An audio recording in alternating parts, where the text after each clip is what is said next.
மனசொடைஞ்சு போகாத உன் விரல் பிடிச்சு நானும் கரையேறுறேன் ஏன் சுகமே.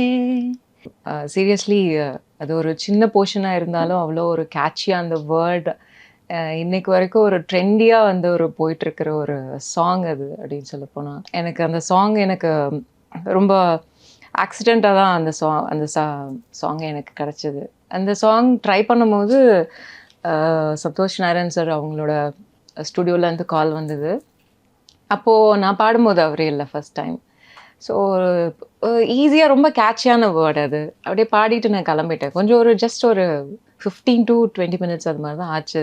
பாடிட்டு கிளம்பிட்ட உடனே அப்புறமா மறுபடியும் ஒரு 2 வீக்ஸ் கழிச்சு தே கால் அகெயின். பாடும்போது தான் சந்தோஷ் சார் இருந்தார். இந்த இந்த போர்ஷனை வந்து ஒரு 4-5 பேர் பாடிட்டாங்க. பட் டைரக்டர் வந்து உங்கள் வாய்ஸில் தான் வேணும், நல்லா இருக்குது அப்படின்றதுனால அப்புறமா அகெயின் அந்த பாட்டு பாடிட்டு எக்ஸ்ட்ரா இந்த ஹம்மிங்ஸ் அந்த மாதிரிலாம் இருந்தது. அந்த லாஸ்ட் போர்ஷன் அதெல்லாம் பாடிட்டு வந்தோம்.